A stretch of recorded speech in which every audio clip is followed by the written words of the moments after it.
Get a 5-minute business book review, pivotal moments with failed businesses, and hear an interview with a business disruptor who will share their $10,000 mistake. This is the Forward Motion Business Show with Professor Ken and Professor Paul A. Marino. Hit new heights. Start with Forward Motion. Hey, good morning. This is Professor Ken. And this is Professor Paul Marino. And this is the Forward Motion Business Show. Thanks so much for joining us. This is the at-home edition. As you know, we're here in the pandemic. We're coming out of it here, hopefully sooner than later. But we wanted to bring to you some positive things on how you could grow your business as a business owner. And today we have a wonderful guest with us, Commissioner Higgins from Miami-Dade, is here to talk about some of the incredible things that they're doing down here in Miami to help support our local businesses. So thank you, Commissioner Higgins. Welcome to the show. Thanks so much. It's a pleasure to be here. I'm really excited to share the news about how the county can be as supportive as possible during the pandemic for the small businesses that make everything happen here for us. Absolutely. And it's important. We've talked before we just started on air here. It's a really important part of who we are here in South Florida and throughout the country, really. Small businesses drive a lot of our economy. And it's good to see that we're being proactive as we try to reset ourselves coming out of this pandemic, which I hope is sooner than later. So today what we like to do is cover a couple quick things. Part of our format is discussing a business book. So we have a wonderful business book we wanted to talk to you about today about communication, PR, and marketing. And then Paul and I and Commissioner Higgins will talk about the opportunity for us as business leaders to sort of set ourselves up for a possible crisis. Here in South Florida, we deal with hurricanes occasionally. So it's important for us even to think about those in terms of what happens to our business if we should have a crisis of any sorts. And we'll sort of cover that. And then, of course, we'll speak to Commissioner Higgins about the programs here in Miami-Dade. So, Paul, why don't we talk about the book we chose this week, which is The New Rules of Marketing and PR by David Meerman Scott. And I have to say, this is, when I researched this and I read the book probably a couple of years ago, it's been out a while now, it's always it seems to be up and down the top 10 of the bestsellers on Amazon. And the reason is because it talks about the basic fundamental element of business, which is communication. And it covers, it has really a great part, and I think we agree on this, the 3 strategies of social media or communications. And it's entertain me, help me, and love me, right? That's the 3 things. So why don't we start there, Paul? What are your thoughts on that particular book there? Well, I think the strategy, I think the reason why this book has stayed as popular as it is because now in the pandemic, it's not about a client finding you. No one's going to drive by and see you. It's more about you going out and getting that client. So social media, web development, communication has become more and more important in a digital society.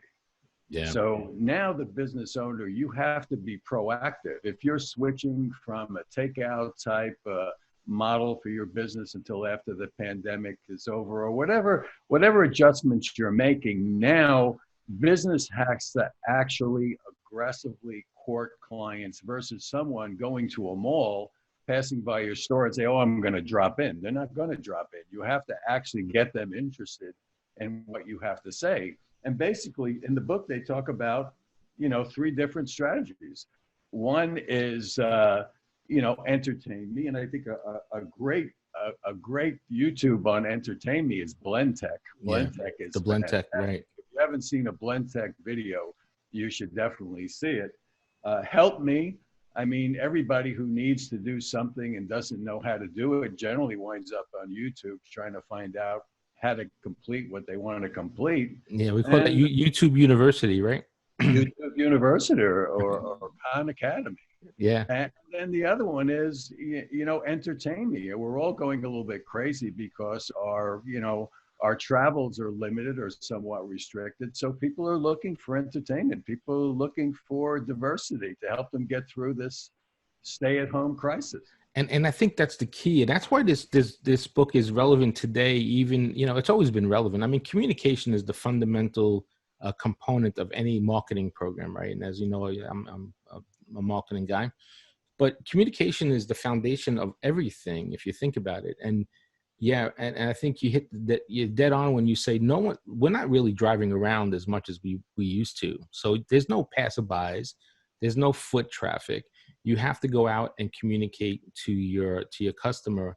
And I like entertain me and love me is phenomenal. Love me, I always profess that our goal as a marketer is to get our customers to love us, right? Because if you love us, then you won't leave us. You always come back to us. Hopefully, that's the way it works. But in this segment, the help me part is really, really interesting because everybody needs something now more than they did 4 months ago when this started. And there are some businesses that adapted quite quickly to help the community, to help out their consumers. And I think that's important. Commissioner, what's your input on that? Do you think that helps a business if they're out there and they're communicating to their customers and they're providing some type of help, not in terms of social services, but just giving them an easy way to get something that they need, right? I think it's very important. And, these days, a lot of businesses are pivoting their business model, right? We're seeing what used to be restaurants kind of turning themselves into gourmet grocery stores, right? But what that means, you can't assume people know you've changed, right? You have got to make sure they know you are adapting your business model to help them for what they need during this crisis. And so communications and outreach is really important. It's one of those reasons, a lot of retail businesses, a lot of small restaurants, et cetera, they don't have an email list. But it's one of those things where you should be thinking about how do you do that so that in a case like this, you can say, hey, here's what we're doing now. You've always been a loyal customer. We really need you now. But for your health and the health of our employees, we're doing it differently now. Yeah. And so communication of how we're pivoting as business owners can be really important. Yeah, and that's so right, because I think, you said something really, really striking there, the email list. Email is still one of the most effective ways to convert and build your business. And I have experienced that lately. I spoke to someone, a new client recently, and they've been in business 17 years. I said, okay. And he says, well, I need to grow. I need to get more business. I said, okay, well, so tell me how many email names do you have? And he said 0. So I'm like, wait a second. Now that's not good. That's like not having your consumers. So that's one important thing a business should do is get a name, get an email, figure out how you can communicate to them. And, Facebook did something really, really cool. Facebook and even Google. If you can put your COVID-19 updates on Google Places, which, by the way, is free. So if you're a business owner out there now and you don't have Google Places, you need to set that up today. Or if you do, you need to go in there and put in, they have a little section for COVID-19 updates. And you could actually put in there for free the update that you're making. Just like you said, Commissioner, if you now have groceries in your store and you didn't have it last week, you can put that in your Google Places. And when people look you up, they can see that. And that's a way of communicating to your customer. So that help me section is very valuable now. And in this book, he also talked about, David Scott also talked about being authentic and participating in the community. And now it's more important now to be authentic and participate than ever before. So Paul, what are your closing thoughts on the book here for the new rules of marketing and PR?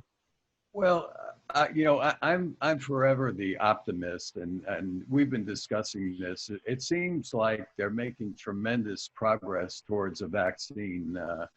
Moderna seems to be optimistic that they'll have something out by the end of the year. So my advice to the small business, to the venture capitalists, to the entrepreneur is, yes, make as much communication as you can now to keep your clients engaged, but start planning for first quarter 21.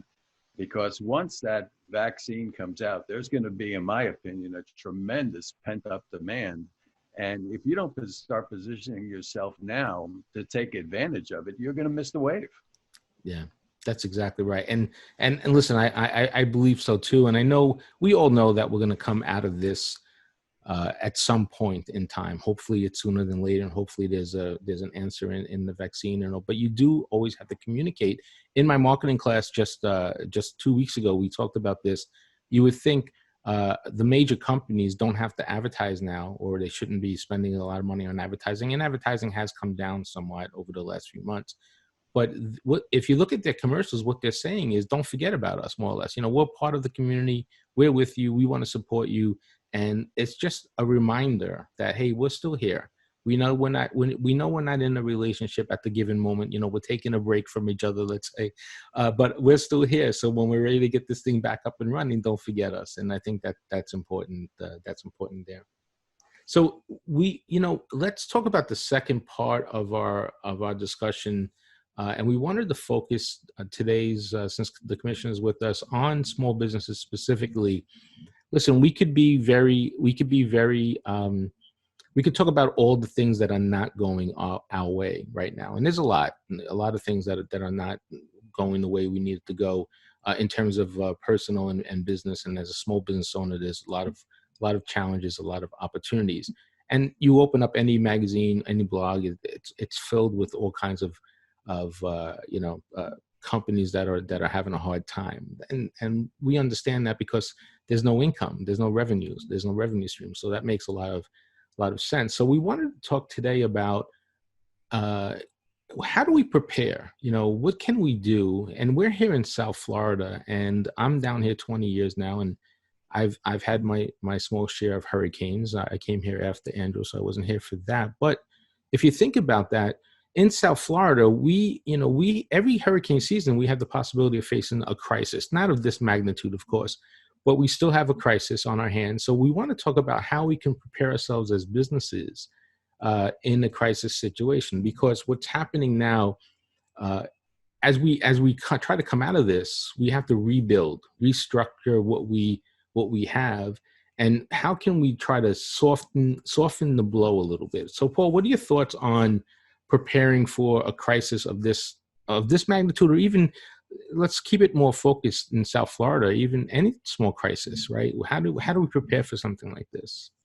Well, I think the first thing you have to do is realize that the crisis is going to pass. I mean, if the sky is falling every day, you're not going to have a good day. You have to realize that this crisis is going to pass. And basically what's going to happen is the protocols that we are implementing during this crisis, in my opinion, are going to become permanent. They're going to be with us for a long, long time. It's not like we're going to go back to business as usual. We're not. Zoom is going to play a more and more important role in our lives. And businesses are going to find out that they don't really need the brick and mortar they thought they needed prior to the pandemic. They're going to find out if they could get away with 20% less people showing up and working from a remote location, that's going to become the norm. So basically, just like the internet was an industrial revolution to small business, the business in general, you could say, mm-hmm. I think this pandemic is going to be another industrial revolution on the protocols that we implement to do business. I mean, you and I mean, now we're not in the classroom anymore. We're teaching remotely. Right. Remote learning is going to become a part of our lives. We're not going to go back, I think, to the full classroom model. And businesses have to realize that some of the protocols instituted by Amazon and other businesses are going to become the norm. Yeah, that's right. Commissioner, what's your thought on that? If you're tied into the business community as a local leader here, how would you talk to them about being prepared for a crisis? And yeah, this is unprecedented. I get that. We all get that. But something else could happen that we need to prepare for. So what's your advice on something like that, do you think? Crises big and small can happen to every business, right? I mean, it could be a fire, right? It could be, let's say you're in a partnership and one of the owners gets ill. So, even without COVID. Right. So there's all kinds of ways that stressors, hurricanes, obviously, are what we're used to having. But big businesses do tend to have like emergency planning things, but some of our smaller businesses don't. And in part, it's because they're busy, right? The smaller your business is, the busier you are as the owner, right? You're doing exactly right. But people who are small business owners should really take advantage of consulting. And in many cases, particularly in Miami-Dade County, consulting exists for emergency and disaster planning in a manner that's free. So I can think of organizations like Prospera, which will take on small business clients and talk to them not only about disaster management, but about future growth plans. Accion might be another one. They're more traditionally associated with lending, but they're also about business coaching. We know Miami-Dade College is an extremely inexpensive way to 1 night a week or 2 nights a week advance your business skills. So I think sometimes people think they have to spend a lot of money to get advice on this, but I can tell you in Miami-Dade County, there's a lot of resources, and small business owners really do need to take advantage of it, because it's everything from, do I have enough cash reserves to make it through 2 months? How do I communicate with my employees, right? What if something happens at night and we're all gone? All of those kinds of things. And then, of course, now every business needs to be thinking about, what does my business look like when we get back to our old normal, the normal we loved? Right. The normal we loved. I like that. Yes. And people always call what's going on now the new normal. I call this the new abnormal. Yeah, I like that better. Thank you for stating that. That's so much more properly put. Abnormal. There is nothing I like about this being normal, but we are going to get to a new normal post-vaccine. And I think as Paul mentioned, it's going to be different. Right. Commercial real estate is going to be different. And let me tell you, if commercial real estate is different, our streets are going to be different. Yes. Right? Because so much of what is business activity is driven by the three of us getting on the train and coming into wherever downtown, and then we get to lunch. We go downstairs and we get a bagel, or we get a cafecito, or we go to lunch somewhere, or we go to happy hour. Oh, I miss those days. So we're really going to also have to reimagine what main streets feel like, and then those main street businesses are going to have to actually reimagine, how did they serve people that are now working at home? Yeah. Because you all know in South Florida, a lot of the business areas are also filled with apartment buildings. So, right, I may not be in my office, but I'm still working near a main street. And so that will require them to think differently in the future about, how do they get me out of my house to come downstairs and meet with my colleague who may be working in his or her house or apartment just down the street, to foster that social stuff, because I don't believe as human beings we can be this separate forever. Right. No, I agree with you there. And it's great that you say that, because I think that's so valuable, where you have to recognize, you have to prepare. And you're right. Listen, I deal with businesses all the time on the social media marketing time. And I know a small business owner, really, they don't have time to do the social media and the marketing. And I think it's the most necessary thing you can do, including, swiping, cleaning the tables and pulling open the gate. Or it's an important part of business today in today's environment. But now we have to start thinking about the what ifs and put together a plan. And I think you said something that's really striking about the expenses and the margins and the profitability. You have to be, and I'm not talking about being well funded where you can go a year without generating income or revenue, but you need to have some type of reserve funds. You need to have some type of secured credit where you can access that credit, you can access those funds to get you through something that could happen. The crisis here, the pandemic, it's been months now. I guess we're in month 4. I don't even remember. I lost track of things. I know it seems like life just stood still for the last few months. So I lost track of where we are with that. But so I don't know if you can go that far, but you should have some reserves, some backing. And you also mentioned a plan. You have to have a plan in motion. Who do you contact? Who can you help? What are my resources to go to? And now's the time to start setting up those relationships, not when when everyone's in the same crisis situation, we're all running for help. But if you set up that relationship now, I think you're setting yourself up for a softening of anything that could happen to you, right, Paul? I think that's important. Paul, let's talk about the finance part of this, and then I think that'll be a great opportunity for us, Commissioner, to talk about the programs, the RISE program that is so exciting to talk about. Paul, tell us a little bit about, as a finance person. I mean, what should a small business do in terms of reserves to get them through a crisis? I mean, how do you factor that in? Well, I always make a comment in my class that cash flow is like blood. You can have all the assets you want, but if you don't have cash flow, you're going to die.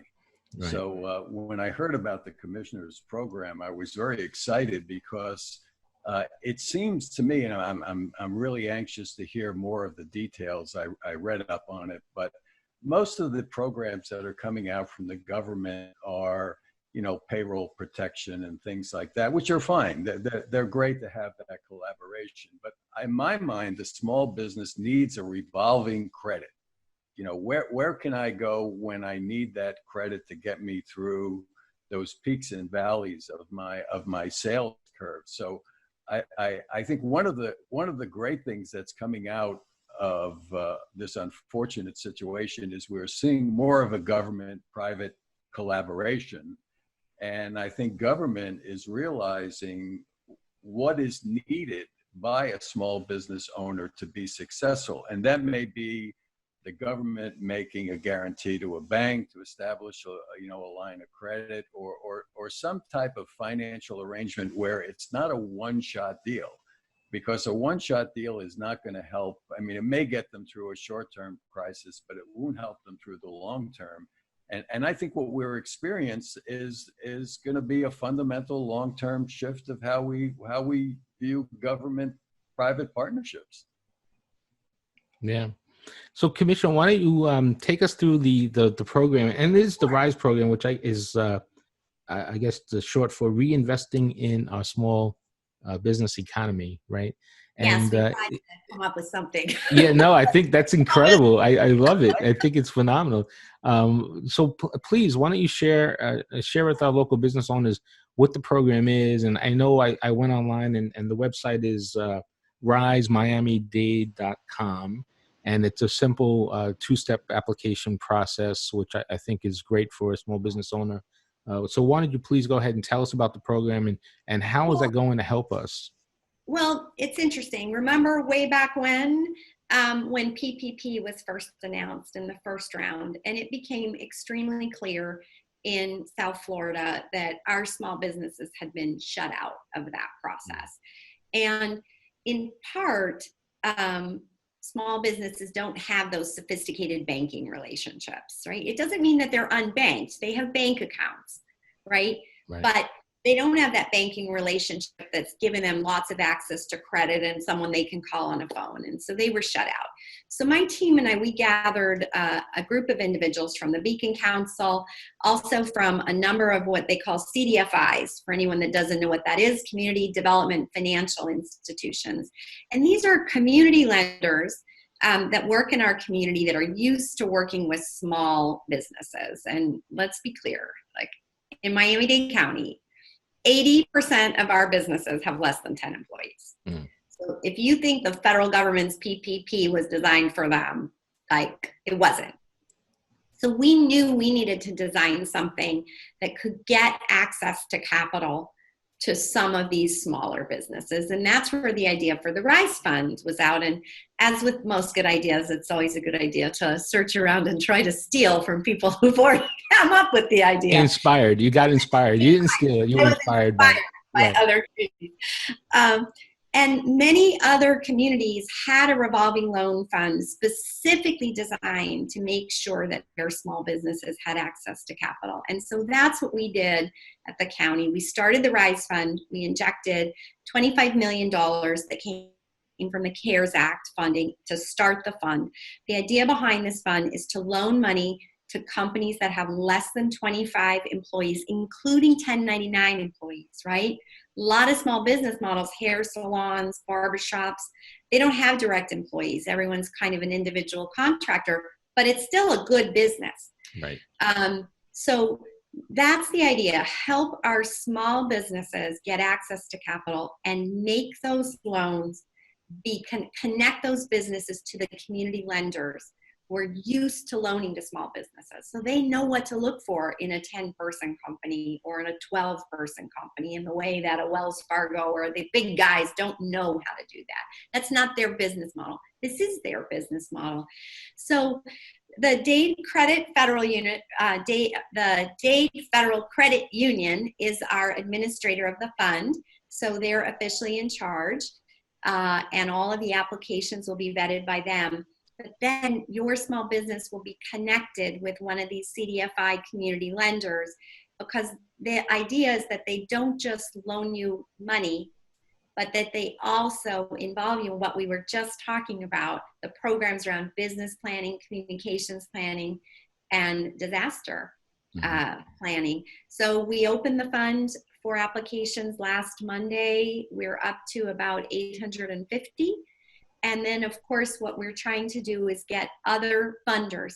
We have philanthropists that are interested and added into this fund, and we also have some of the big banks who do like to lend to small businesses, but again, they prefer to do it through community lenders. And so we have a number of big banks that we're expecting that will infuse capital in this, and it will exist forever in Miami-Dade County. So it's very exciting. What a great program. And we're so happy that you recognize there's a need there. And I think it was well stated. Listen, it's the federal government has one level, and there's different levels of businesses. But you're right. Miami-Dade has the whole country. Miami-Dade specifically has a large population of small business owners that don't even, I don't even know. And I did apply for some of those loans myself as a small business owner. It could be daunting, and it could be intimidating in some cases too. And as a small business owner, you don't know if you're there or not. And there's all kinds of ups and downs there.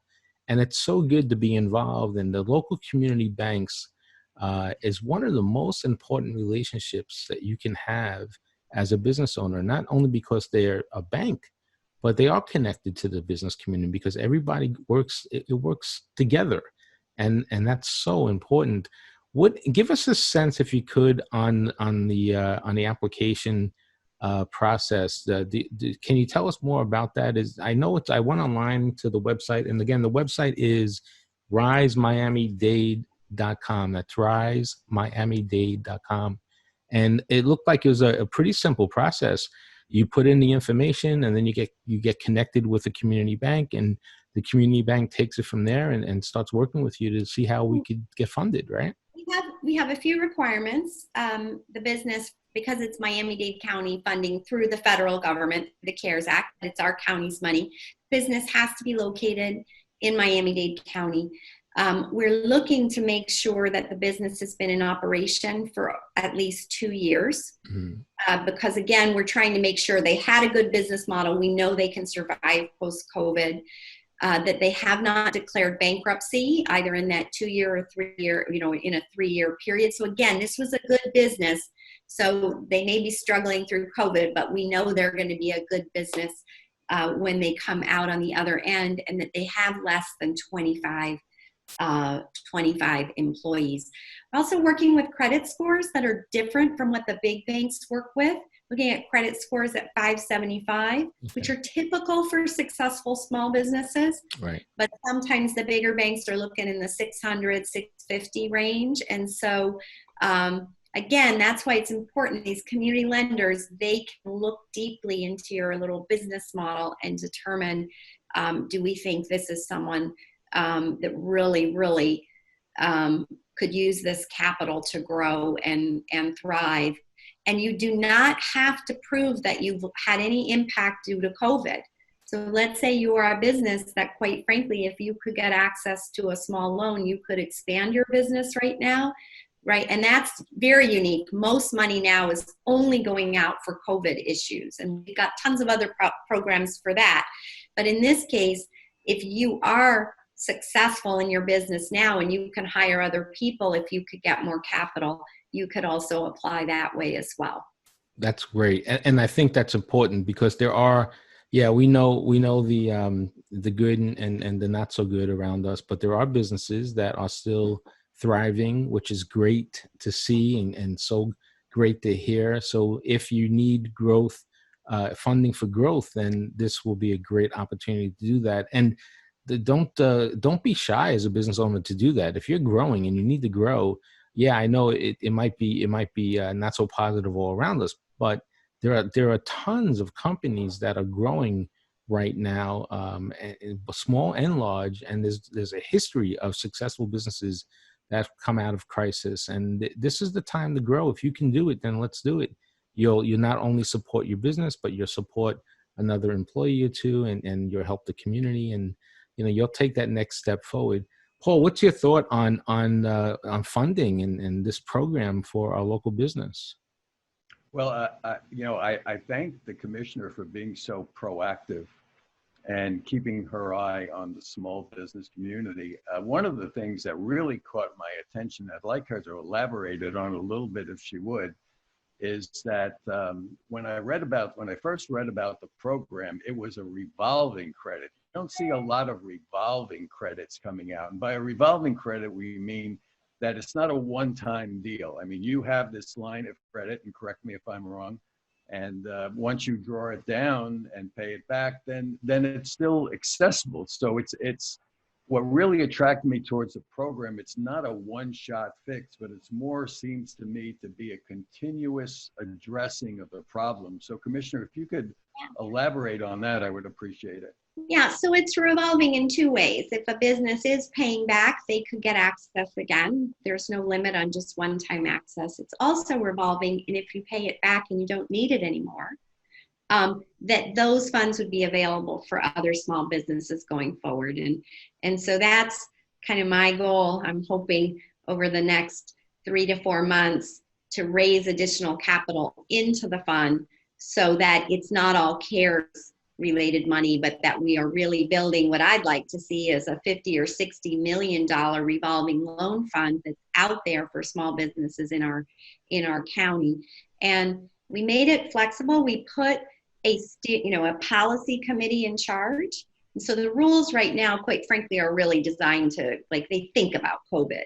But we know that policy committee, which is made up of very competent, smart finance people and business people, in the future, a year from now, 2 years from now, if they find that they need to change the loan amounts and that they can give more loans or less, et cetera, they're able to adapt to what does become the new normal for us rather than our COVID. The abnormal. I love it. It's the abnormal. We're going to use that forever. The abnormal. No. You're right. This is great. I mean, it's a wonderful opportunity. And, we talked earlier about how do we soften the blow of crisis, and Commissioner, you mentioned a few crises. It's not just the pandemic, which we're all facing on a personal and business level right now throughout the world, really, not just here in the US and definitely not down here in Florida. But this is good because, listen, the cash flow, like Paul said, is important, but you need to have funding in order to take the next step, or maybe just to get you to the next step. And access to funding is a big part of any business. And this program is wonderful because the way you're presenting it, it's not just a today program, but you're recognizing, we need it today, but it's a program that's going to be there, providing, it sounds like it will be successful, and then the funds will be there, and it's revolving. It has all the elements of successful needs for business. And I think this is what we need as business leaders here in the community, because listen, you can't, cash is king, and you have to have that money in order to build business. So we really appreciate that. We talked also, Commissioner, you mentioned a couple other things.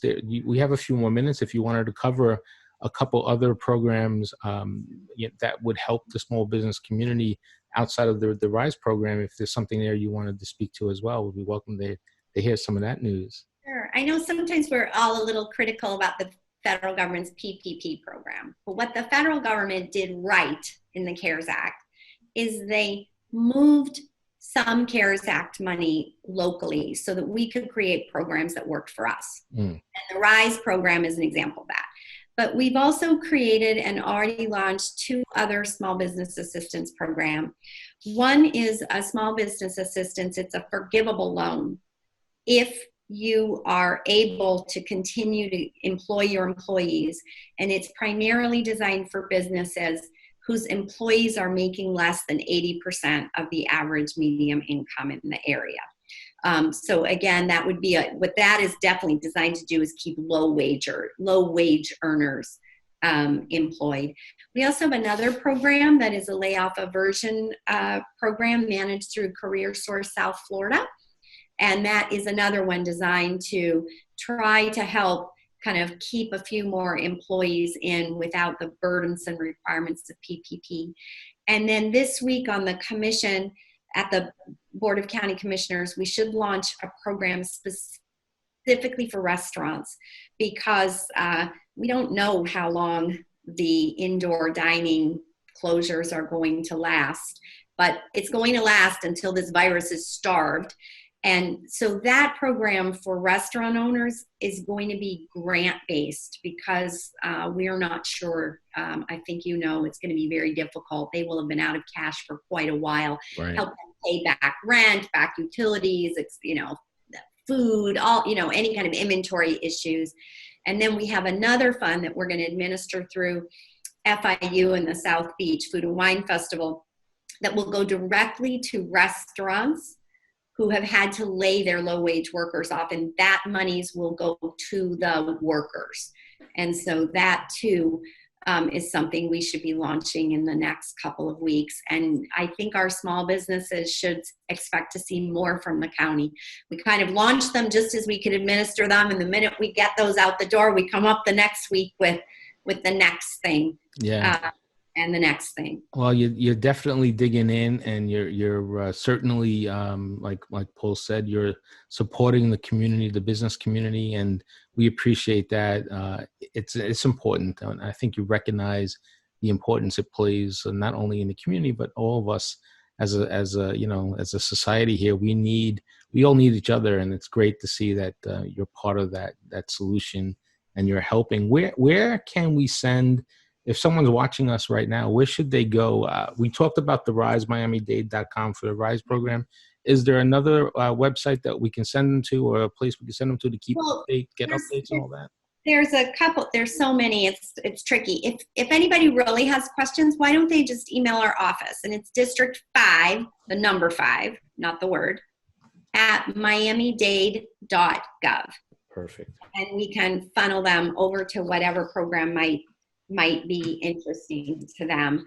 The Layoff Aversion Fund, this is important. The Layoff Aversion Fund, not-for-profits can apply for that, because we forget, when we talk small business, a lot of people in our counties, South Florida, are employed by not-for-profits. Right. So that one is good for not-for-profits. And I'll read this, but it's hard to remember, so you can always email us. Career Sources FL, right? So Career Source South Florida.com/layoff aversion. And I can send you, I have a cute flyer. That's neat. Yeah, please do. I can send you the flyer. Yes, wonderful. Well, listen. And it has the details if you want to type them in. Yeah, listen, it's important to get that. And one of the opportunities I know, as a small business owner ourselves, there's a lot of information out there. We're trying to make everyday work, and sometimes it's complicated for us to get all the information. So all these links and numbers and emails are important. So the email that you said was District 5 it was at Miami-Dade. And then Miami-Dade, on the county's website, miamidade.gov/coronavirus, you can scroll down and there'll be small business section. There's a rental and housing assistance section. So a lot of that stuff you can just find on the county's main page if you hunt around enough. Yeah, wonderful. And listen, I spoke to one business leader not too long ago, and he said he doesn't have the time. And my answer to him is, well, if you don't have the time, then I guess you're not worried about being in business tomorrow, because we're not talking about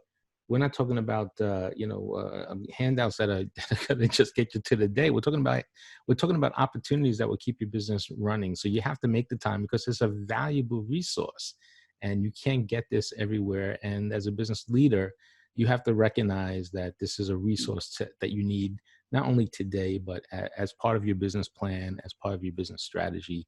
you should be connected with these resources. So I appreciate that. Well, listen, it's a wonderful opportunity to meet you, and thank you for joining us here on the Forward Motion Business Show. And I really want to thank you. I go down to Miami-Dade quite often. I live just north of the border, but I'm down there quite often. And I work with several Miami businesses, so I really appreciate what you're doing. Yeah, well, I live in the suburbs of Broward, so it's a little different. But Miami, you can't replace Miami. It's paradise down here. I love it. Being from New York, I love it down here. This is paradise for us. So thank you very much for joining us, and we look forward to all the programs you're presenting and you're making available to the local businesses. Is such a vital part of what we need to do to stay afloat, not only now, but build the business, and that's important. It's all about our business community. So, Paul, what are your closing thoughts here as we end this broadcast? Well, as I said, I'm very enthusiastic about the programs the Commissioner is putting in place, and I'd like to extend an open invitation. As you develop your portfolio of programs, we would love to have you back and make this information available to our viewership, so at least they are cognizant of what's out there and where they can go for assistance. So thank you for coming on, and I hope we'll see you again. Absolutely. Thank you, gentlemen. It's been fun. It's wonderful. Well, thank you very much. Remember, the virus is still out there, so everyone please stay safe, stay healthy. And wash your hands, follow those 3 C's in terms of contact and spacing, and be successful out there. Think positive, because as Paul said, and as we believe, this too shall pass, and we'll gain forward motion again real soon, and we'll be there in the normal, not the abnormal, but we'll be there in the normal, right? So thank you so much. It's a pleasure meeting everyone, and this is Professor Ken. I'll see you out there. And this is Professor Marino. Thank you for joining us. So long.